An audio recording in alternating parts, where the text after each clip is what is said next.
अंडा पराठा बनाने के आपने कई तरीके देखे होंगे, पर जो आज का अंडा पराठा बनाने का तरीका है, अगर जान लेंगे तो आप मेरे इस तरीके से बनाएंगे तो बहुत ज़्यादा टेस्टी बनेंगे। और इस बार साधारण नहीं बल्कि लच्छे पराठे में बनाकर तैयार कर लेंगे। और इसके अंदर की स्टफिंग्स देखिए, ज़बरदस्त है। तो हेल्दी और टेस्टी पराठा बनाने के लिए आगे बढ़ते हैं, तो चलते हैं ब्रिजराज किचन में। तो hello everyone, welcome to my Brijraj kitchen. तो एक कटोरी मैंने यहाँ पर गेहूं का आटा इस्तेमाल किया है। आप इसकी जगह मैदे का भी इस्तेमाल कर सकते हैं। मैंने हेल्दी बना रही हूँ इसलिए मैं यहाँ गेहूं के आटे का इस्तेमाल की हूँ। थोड़ा सा एक चुटकी नमक इसमें डाल देंगे और एक चम्मच रिफाइंड ऑयल इसमें मैंने डाल दिया है। इसको अच्छे से मिक्स कर देंगे नमक और तेल को। अब इसके बाद हमें इसका डो लगाना है, तो पानी हम थोड़ा थोड़ा करके डालेंगे और इसका हम एक सॉफ्ट डो लगा लेंगे। जिस तरह से हम आटा गूंथते हैं ना, बस उसी तरह से। तो यहाँ पर देखिए आटा गुथ चुका है, यानी कि मैंने डो लगा लिया है। अब इनको एक लंबे आकार में बना लेना है और इसकी हमें लोइयाँ बना लेनी है। तो यहाँ पर देखिए, आप जैसा साइज़ में चाहते हैं वैसे बड़ी या छोटी लोई का इस्तेमाल कर सकते हैं। तो मैंने यहाँ पर 6 लोई का इस्तेमाल करी। मैंने उन आटों से 6 लोइयाँ बना ली, यानी कि ये लच्छा पराठा 3 बनकर तैयार होगा आपका। तो यहाँ पर देखिए इसकी लोई बना लेनी है। तो सारी लोइयाँ बन चुकी है, तो आगे बढ़ते हैं। तो यहाँ हमें अंडे का इस्तेमाल करना है, चूँकि हमारा खस्ता और कुरकुरा सा लच्छा पराठा बन रहा है, तो वही अंडों से। तो यहाँ 2 अंडों को मैंने तोड़ लिया है। इसमें हरी मिर्च डाल देंगे आधा चम्मच, यानी कि एक बारीक कटा हुआ प्याज डाल देंगे 1 चम्मच, और 1 चम्मच बारीक कटा हुआ टमाटर। धनिया की पत्ती भी जाएगी और नमक जाएगा इसके अंदर स्वाद के अनुसार। और कांटे वाले चम्मच की सहायता से इसको अच्छे से मिक्स कर लेना है। क्या करना है? Mix mix mix. तो ये देखिए अंडे अच्छी तरह से फेंट चुके हैं। मैं यहाँ 2 अंडों का बना रही हूँ, आप चाहे तो 1 अंडे से भी ये लच्छा पराठा बना सकते हैं। अब यहाँ लोई को लेना है। अब इसमें हमें सूखा आटा लगा लेना है, यानी कि परथन। अब इसे हमें रोटी का आकार दे देना है। तो इस तरह से देखिए मैंने पहली रोटी बनाकर तैयार कर ली है। तो इसी तरह सारे लोइयों को हमें बेल लेना है एक के बाद एक। तो यहाँ पर देखिए टोटल मेरी 6 रोटियाँ बनकर तैयार हो चुकी हैं। तो यहाँ देखिए बहुत मोटी भी नहीं है, बहुत पतली भी नहीं है, मैंने मीडियम ही बेला है। अब यहाँ पर हमें तेल लगा लेना है। चूँकि हम लच्छा पराठा बना रहे हैं तो तेल लगाएंगे तभी तो लेयर एक के बाद एक निकलेंगे और देखने में बहुत ही अच्छा लगेगा। और इसके ऊपर सूखा आटा डाल देंगे और इसके पास दूसरी रोटी उसके ऊपर लेयर लगा देंगे। फिर से सूखा आटा इस पर डालेंगे और तेल पहले डाल देंगे, तेल से ग्रीस करेंगे, फिर सूखा आटा। अब यहाँ तीसरी रोटी भी इसके ऊपर हम लगाकर सेट कर देंगे। इसके ऊपर भी हम तेल लगा लेंगे। मैं यहाँ रिफाइंड ऑयल का इस्तेमाल कर रही हूँ, आप घी या फिर मूंगफली के तेल का भी इस्तेमाल कर सकते हैं। यहाँ चौथा रोटी इसी तरह एक के बाद एक करते हुए हमें सारे रोटियों को इस पर सेट कर देना है, यानी कि टोटल मैं 6 रोटी का इस्तेमाल कर रही हूँ। सूखा आटा भी डाल देंगे ताकि लेयर अच्छे से निकल सके। अब ऊपर से 6 रोटी लगाने के बाद ऊपर से मैंने सूखा आटा ही लगा लिया है। अब इसको हल्का हाथों से प्रेस कर देंगे। अब चॉपिंग बोर्ड पे डालना है थोड़ा सा सूखा आटा, वापस इस पर डाल देना है, रोटियों को रख देना है, सेट कर देना है। अब इसे हमें बेल लेना है। तो रोटियों को हमें थोड़ा बड़ा बनाना है। आप सोच रहे हैं इतनी मोटी रोटी 6 लेयर वाली, अरे भाई थोड़ा रुकिए, इससे ढेर सारी रोटियां बनने वाली हैं। अब यहाँ पर देखिए इनका हमें रोल बना लेना है। तो रोल हमें टाइट ही बनाना है, हल्के हाथों से मत बनाइए, थोड़ा दबा कर बनाइए ताकि रोल हमारा टाइट बने थोड़ा। अब यहाँ पर रोल बनाकर इसको हमें लंबा आकार दे देना है। ये देखिए अच्छी तरह से चपक गया है। अब इसको हम बीच में से कट कर देंगे। आप चाहे तो इसको अभी इसी तरह से आप जितना पीसेस बनाना चाहते हैं बना सकते हैं। तो मैंने यहाँ पहले बीच में से इसको कट के 2 भागों में डिवाइड कर दिया। इसके बाद मैं इसका 6 पीस कट कर दूँगी। तो यहाँ पर देखिए कितना लेयर निकला हुआ है।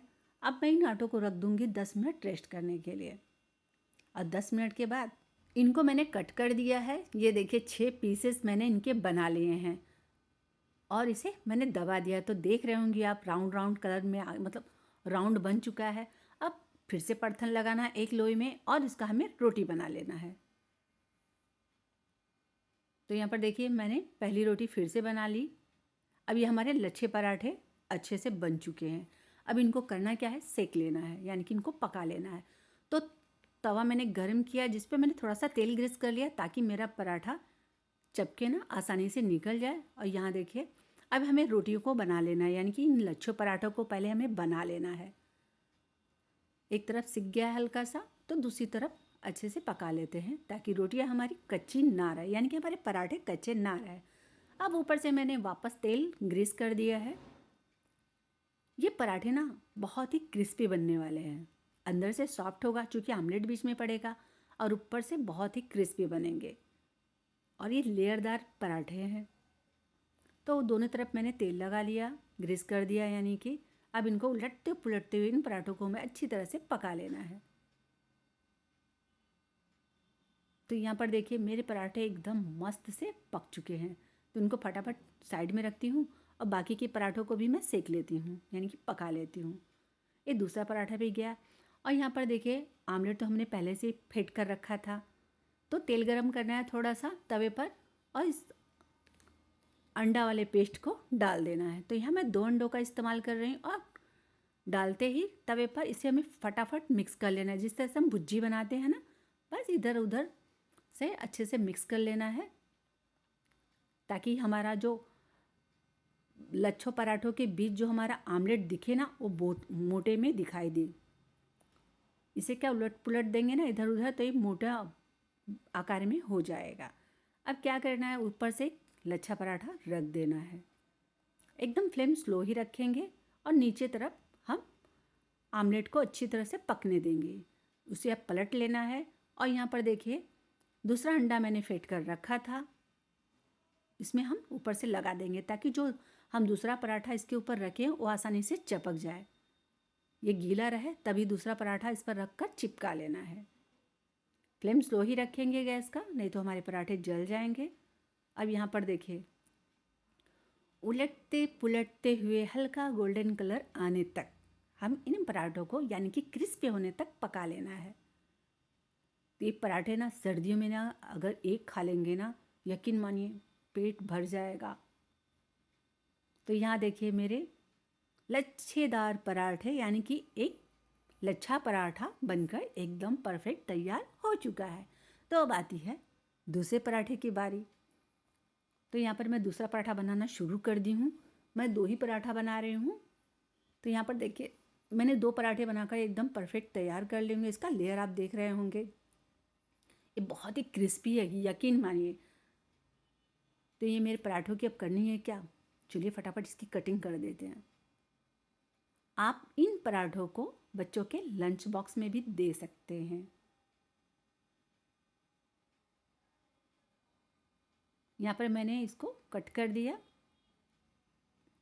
अब ये गर्मा गर्म है, इनको अलग करते हैं।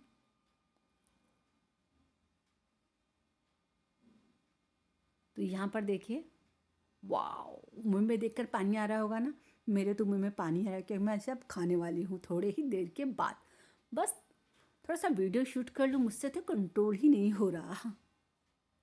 तो यहाँ पर देखिए बहुत ही प्यारे से एक लच्छा पराठा बनकर एकदम परफेक्ट तैयार हो चुका है। तो इसे आपको चटनी और दही के साथ खाने की कोई ज़रूरत ही नहीं है। ये तो ऑलरेडी ऐसे ही सादा ही बहुत ही टेस्टी लगने वाला है।